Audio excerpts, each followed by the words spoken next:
Hey, it's Alan, and I just wanted to let you know that you can now listen to the ongoing history of new music early and ad-free on Amazon Music, included with Prime. Hey, before we start the show today, I want to tell you about something brand new we're launching with our friends at Apple Podcasts called The Ongoing History of New Music Unlimited.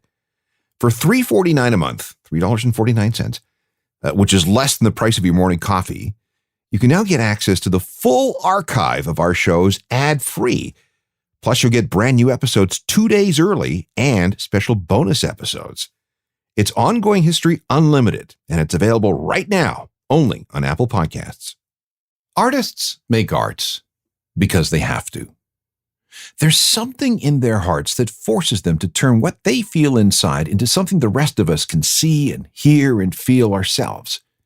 It's supposed to be a pure thing, the pursuit of beauty for beauty's sake, undistilled human emotion designed to create a reaction, to spread a profound message, to make the universe a better and wiser and more joyful place. Yeah, nice thoughts. But the universe being what it is, things don't work out that way. Artists need to eat. They need to pay the rent. They need tools and supplies. They may need to travel from place to place, and they may need help from others, people that demand payment. In other words, artists need money to survive, like anyone else. They may find that money from donations. Maybe they have a patron. But in the modern world, what they really need is a regular income. It used to be that musicians would play gigs and sell their music to the public. If they got it on the radio, then that was an additional revenue stream. Then came selling T-shirts and merchandise. But around the turn of the 21st century, things began to change. Economic realities surrounding the evolution of the music business forced musicians to look at different ways of bringing in income. What was once considered compromising artistic principles and destruction of the integrity of music by prostituting yourself to soulless multinational corporations and the like started to look like not just a pretty good idea, but a very necessary one. Oh, sure, you can reject the evil lure of money and maintain the purity of your music, but that's not going to take you very far if you're homeless and hungry. And after a while, you realize that the shame levied upon you for finding new ways of making a living is actually the result of the audience's idea of artistic purity, not yours. The audience expects you to do what they believe is the pure thing for their entertainment. Ooh, these are complicated concepts. Let's proceed with part 2 of the concept of selling out. This is the Ongoing History of New Music podcast with Alan Cross.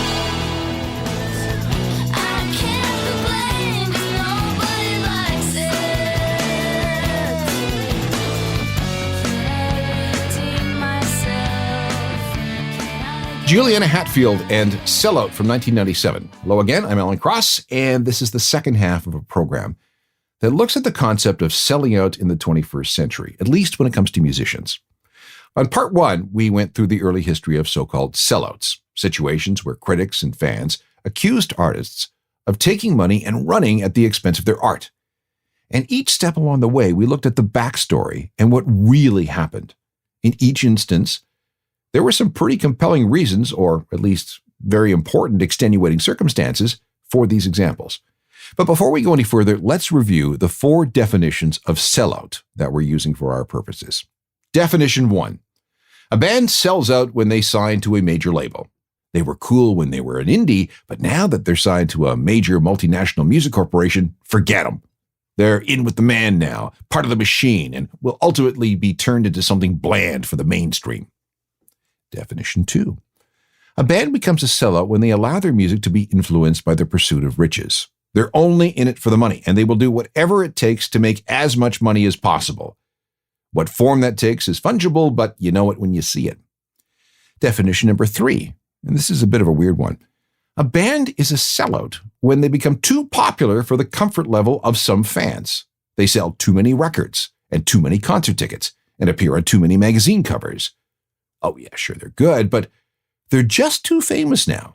And you don't like the new fans because you feel that they've stolen your band and that they like your band just because it's trendy to like your band.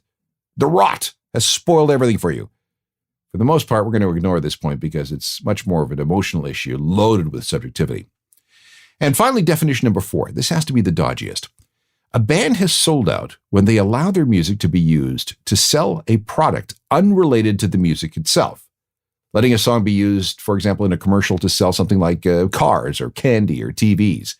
Even the use of a song in a poignant scene in an episode of a mainstream TV network show is looked at with derision by some. It's just filthy lucre. Let's continue with a further discussion of definition 4, the use of a song in a TV commercial and the like. For me, the turning point came in 2000 when an agency in Boston called Arnold Worldwide was tasked by a client to help them reach 20-somethings. The client was Volkswagen. Research had shown that people who drove VWs felt that they were a little cooler, a little more underground than people who drove other kinds of cars. The creative brief was simple. We have this new cabriolet model. How do we reach more of these people, these 20-somethings? The project was given to 4 people at the agency, and it turns out that they were all music nerds. Their concept was a romantic 1-minute TV spot entitled Milky Way. It featured 4 hip young people in a Volkswagen Cabrio driving in the countryside on a summer's night. Lovely visuals. But to make it work, the ad needed music. Several songs were tested. Under the Milky Way by The Church, an obvious one. Lament by The Cure. And You, the Night, and the Music by Tones on Tail. But then they stumbled across an obscure 1972 song by a doomed English folk singer who died of an overdose in 1974. The song was Pink Moon by Nick Drake from the album of the same name. After some torturous negotiations with Nick's sister, a deal was struck.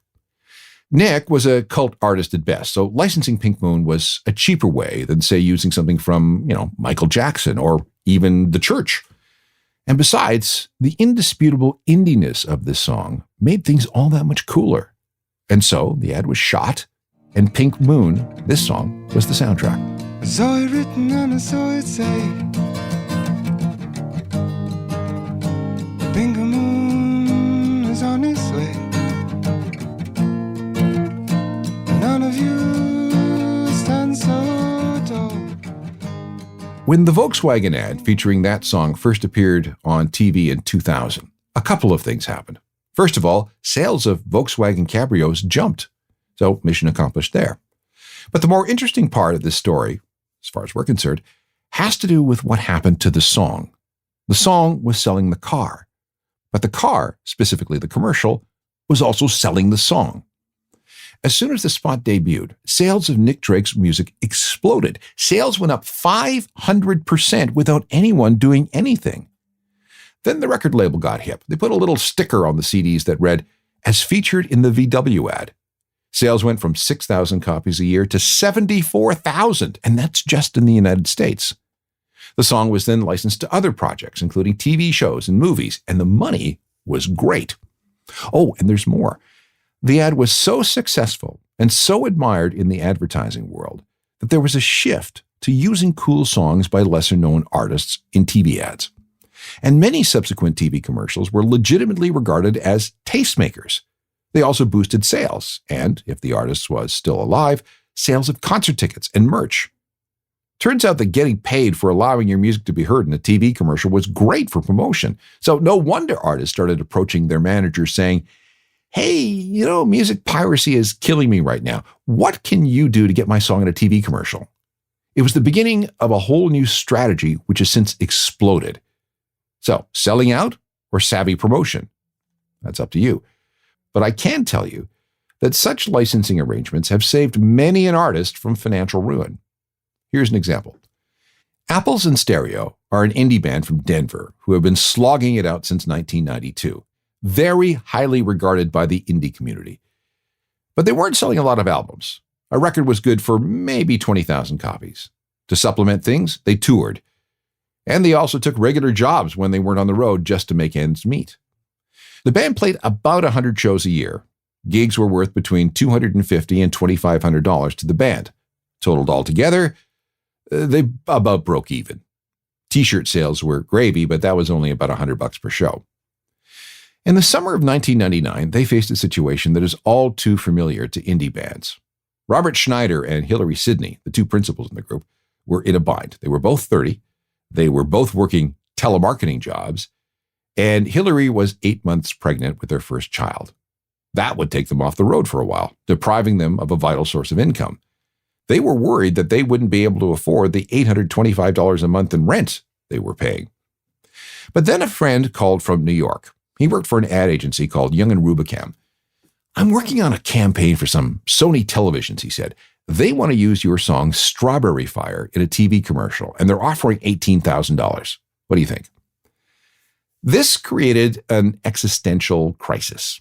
Apples and Stereo had always been committed to the ethos of punk rock. They were purists when it came to their music. And what about their fans who counted on them being that way?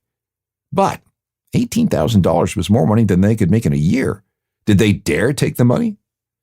Robert and Hillary asked the rest of the band, and there was no hesitation. "Take the money," they said. So they did. And that one deal basically rescued a very good indie band from a very tough financial situation. Here's that song. This is Apples and Stereo with Strawberry Fire. Strawberry surprise, oh, what lies beneath her green eyes. At the same time, Apples and Stereo agreed to have their song in a commercial for Sony TVs, similar bands that they really, really admired happened to be doing the same thing. Spiritualized and Stereolab, two more fiercely independent bands, had made deals with, guess who? Volkswagen. Wasn't it cool that big advertisers were drawing attention to them? Wasn't that some kind of legitimacy being laid upon them?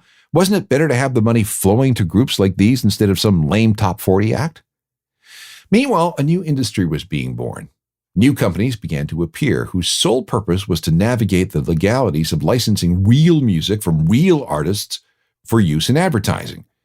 Their mission was to help companies sell goods and services by attaching meaningful, non-generic music to the commercial. The amount an artist can hope to earn from a licensing deal varies widely. Maybe it's a quick $10,000. Or if the advertiser wants it bad enough, the sky's the limit. We're talking $500,000 or more for a 20 or 30-second snippet. Here's a song that has earned exponentially more being licensed than it ever did as a standalone release.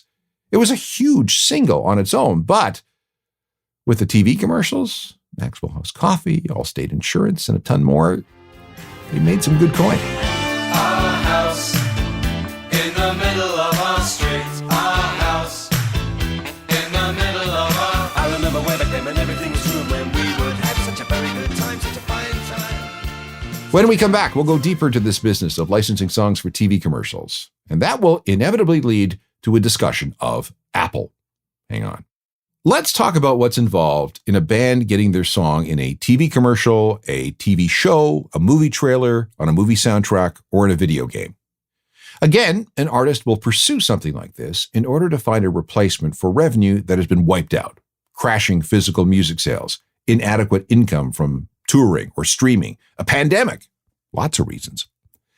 Licensing your music also gives you a way around the traditional gatekeepers of the music industry. Record labels, radio, video channels, and so on.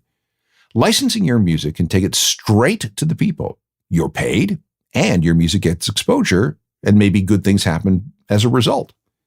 On part one, we talked about how Moby did this with his Play album. He wasn't getting any love from the regular outlets, so he and his manager licensed everything from the Play record, all 18 songs, which helped the album sell 10 million copies and made Moby a household name. Sting did the same thing. When his song Desert Rose was ignored by radio, he licensed it for a Jaguar commercial. And when that happened, the album, which was called Brand New Day, became his biggest selling solo record ever. Campaigns like this opened the door to thousands of other acts who wanted to try the same thing. The problem was that so many wanted licensing deals and placement opportunities that the prices paid started dropping.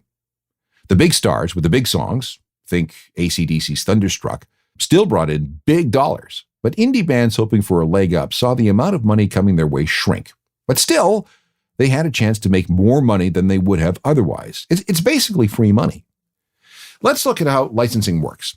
A song can be pitched to an advertising agency for use in something that might come up in the future. Or the music people at the agency, the creative directors, might happen to like a band or a song and reach out to them if they feel that there's a possible placement to be had. Same thing for anything to do with TV, movies, and video games. A music supervisor will be in charge of sourcing music for the project. If a musician owns the copyright and the master for a selected song, that can mean big dollars. Usually, though, those two things are shared with a music publisher and a record company. This means that third-party revenue, licensing a song for a movie trailer, for example, has to be split between the artist and whoever else owns pieces of the song. The offer is entertained and scrutinized. Some artists will refuse to let their music be used for certain things. Products, promoting meat, for example, anything to do with the military, maybe a beer company. Once things are all sorted, a deal is struck. Unless we're talking about a soundtrack album, the deal is usually for a snippet of the song, 15 seconds, 20, 30, and so on. And then the nature of the snippet has to be agreed upon. How will it be edited to fit into the commercial? How long is the campaign? How many different platforms will it appear on? Only when all of these conditions are settled does the song have permission to be used in whatever the project is. With a little luck and some careful stewardship, a song can bring in millions of dollars for an artist. Take Blur's Song 2, for example. It's been licensed, I don't know how many times since it came out in 1997. Movie soundtracks, TV commercials, TV shows, video games, sports anthems, the 2012 Summer Olympics in London, the World Cup. It continues to make millions for the band every single year. It's not bad for something that Blur whipped together in the studio in about 15 minutes as kind of a joke.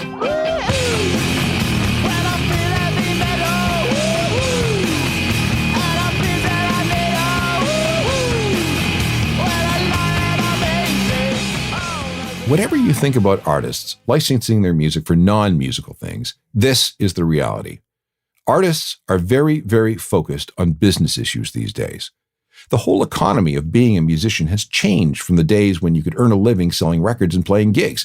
You need these other sources of revenue. Another wonderful source of revenue is if you can convince the producers of a TV show to use your song as the show's theme. Think The Who and Who Are You, which is heard on every episode of CSI. Remember the show Chuck? The Cake song, Short Skirt, Long Jacket? That opened every show. And here's one of the best examples. In 1997, a British group called Alabama 3 released a song that barely did okay as a single. It came and went and then slipped into obscurity. But then producer David Chase heard the song and thought it would be perfect for his new mob series that had been greenlit by HBO. The series was called The Sopranos.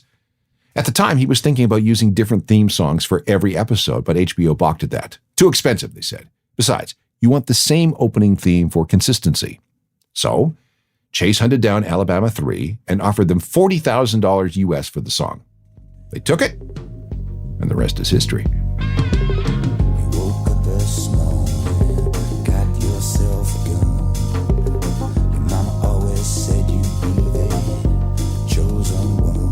She said, one in a million, you got to burn the shine. You were born in The list of artists who have made tons of money by licensing their song to a TV show is very, very long. The Rembrandts and I'll Be There For You from Friends, the Bare Naked Ladies and The Big Bang Theory, the theme for King of the Hill, which is properly called Yahoos and Triangles, is from a band called The Refreshments. They Might Be Giants for Boss of Me for Malcolm in the Middle, Jane's Addiction and Superhero for Entourage, and this trend shows no sign of ending. This would be a good time to segue into one of the most important TV commercial campaigns ever, and that's Apple. Apple's stylish TV commercials go all the way back to the early 1980s when the Macintosh computer was first unveiled. But it was when the iPod came along that things really took off. And that continued when the iPhone came along. The original campaigns were headed up by Susan Allen Sangen. She's an art director at an agency called Chiat Day. She came up with the idea of showing just silhouettes of people dancing to the music on their devices. The dancers were silhouettes because that eliminated the need of having to find actors who had just the right look. The silhouette shapes and the songs changed from ad to ad. Over the years, Apple commercials have featured the Rolling Stones, Bob Dylan, Jimi Hendrix, Bowie, and Elvis. We've heard Coldplay, Fatboy Slim, and Eminem. They've used Muse, Green Day, and Daft Punk. Bob Marley, The Offspring, Joey Ramone, Talking Heads, Johnny Cash, Grateful Dead, The Cure, Snow Patrol, Jay-Z, Gorillaz, and yes, Moby. Even Paul McCartney, who you remember was so dead against the Nike Revolution campaign back in the 80s, had his music put in Apple commercials. But it's not just big bands who benefited from being in an iPod or iPhone commercial. Feist's career went ballistic when her song 1, 2, 3, 4 was used in a spot. The Fratellis did better than they had ever dreamed with a song called Flathead when it was used in 2007. Same thing with the Ting Tings. And let's not even talk about Jet and Are You Gonna Be My Girl? Worldwide smash. A lot of bands got exposure that would have otherwise cost them millions of dollars, and they couldn't afford that. The Bird and the Bee, Rhinoceros, Wolfmother, the Caesars, Crystal Castles. And from what I've been able to understand, and I could be wrong here, but Apple doesn't pay these artists. The understanding is that they will benefit just from the placement. People see that commercial and go, I like it. What song is that? What band is that? I must find out. That happens to me almost every single time I see a new Apple commercial. I'm Shazamming things and go, oh, okay, got to follow up on that. What these artists get are two things. A 30-second ad for this music that more or less doubles as a music video. So why spend thousands making a video when video channels don't even show videos anymore, and you don't know if it'll ever be discovered on YouTube? Kind of sounds like a no-brainer to me. Here's a trivia question. What was the very first band to have one of their songs in an iPod commercial? For that, we have to go back to the fall of 2001, even before the Silhouette style campaign started. The answer is a British outfit called Propellerheads. The first iPod commercial featured a track of theirs called Take California. Is there anything of yours that we could keep as a memento of this visit? Take California.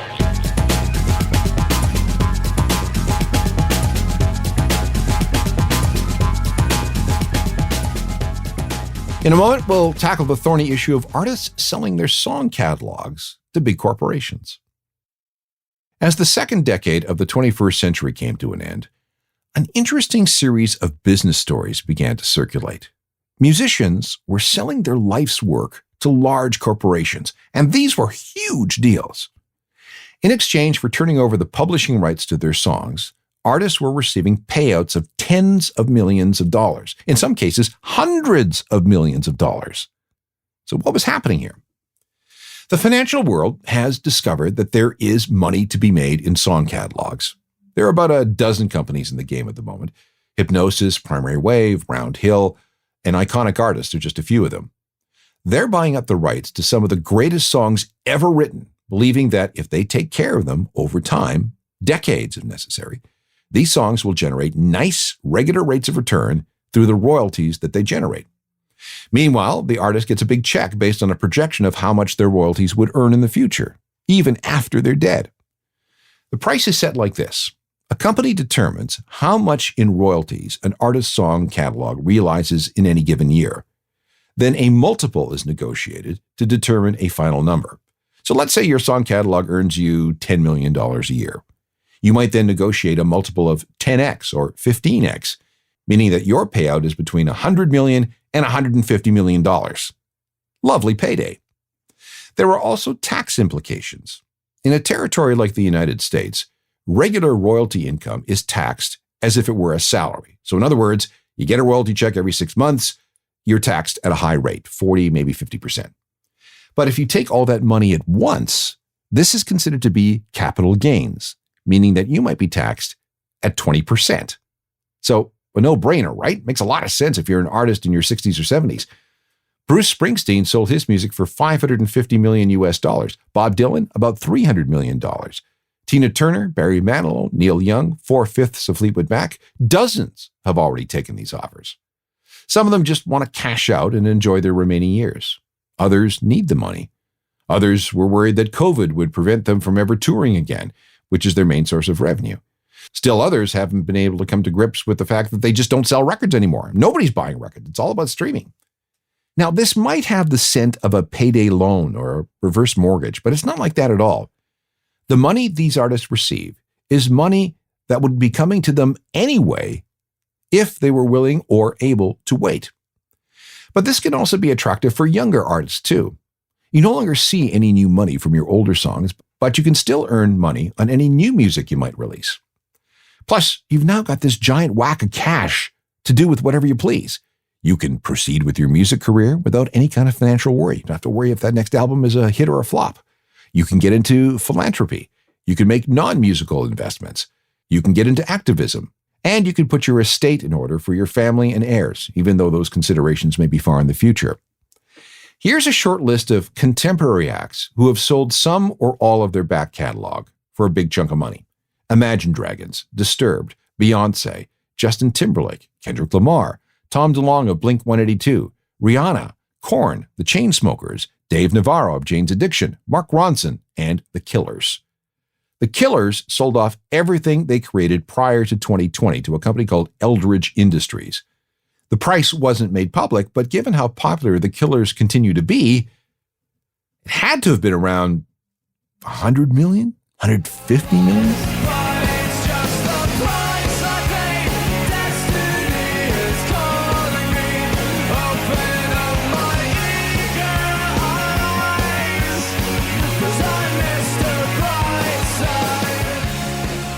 Before we wrap up, we need to note the differences in attitude about selling out across various genres. Accusing a serious jazz player of selling out is akin to shooting them in the face. Jazz is considered to be a very serious art form by many fans, and nothing should corrupt the pursuit of whatever jazz seeks to achieve. While some rock fans have adjusted to the new realities when it comes to the economics of the music business, there are still those, especially among punks and certain segments of the indie world, that look at profiting from music as wrong. Money compromises things. It destroys ideals and principles. The relationship with the music is no longer pure for the artist or the fan. The values the artist had shared with the fan were betrayed, and because of this influx of cash, the audience might feel that the distance between them and the artist has grown. Bands can take a lot of heat from this righteous vitriol, and it's hard to explain to fans that, yeah, I may be a well-known musician, but I really do need the money. How much do you think I make as a working indie musician in the 21st century? Now let's look at the hip-hop community. While so much of the rock and jazz world are worried about being perceived as selling out, large swaths of hip-hop celebrate cashing in. Wealth and success and conspicuous consumption are admired and envied. The idea of making money and lots of it is part of the appeal. Somewhere along the line, there's a very interesting PhD dissertation to be written about this divide. And we'll never be royals. It's a run in our blood. That kind of luck's just ain't for us. We crave a different kind of buzz. Let me be your ruler. You can call me Queen Bee. Being a musician costs money. It's got to come from somewhere, whether it be from the sales and streaming of music, a record label, a patron, crowdfunding, merchandise sales, or any of a half dozen other sources. Fans who have this romantic notion of the starving artist being a pure and noble thing probably have never tried being one. Maybe you can do it for a while, but when you get older, that way of living doesn't have a lot of appeal. Art and commerce have always been intermingled, but today that coexistence is just that much more obvious, probably because A, you see it everywhere, and B, we're much more aware of how the world works. Maybe we can look at things this way.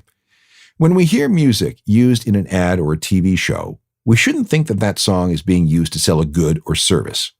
Try to look at it as acknowledgement of how music fits into other aspects of our lives. Okay, I know that might not work, but until someone can come up with a better way of ensuring that musicians are properly compensated, this is pretty good. It's probably the best we can do, if it bothers you at all. Hundreds of ongoing history shows are available as podcasts. Just pick your favorite platform and download as many as you'd like. If you want to reach me about anything, I can be found on Facebook, Twitter, Instagram, and TikTok. There's my website, ajournalofmusicalthings.com, which is updated with music news and information every day. Get the free newsletter, and all email can go to alan@alancross.ca. Technical production is by Rob Johnston. Talk to you next time. I'm Alan Cross. You've been listening to the Ongoing History of New Music podcast with Alan Cross. Subscribe to the podcast through iTunes, Google Play, Stitcher, Spotify, and everywhere you find your favorite podcasts.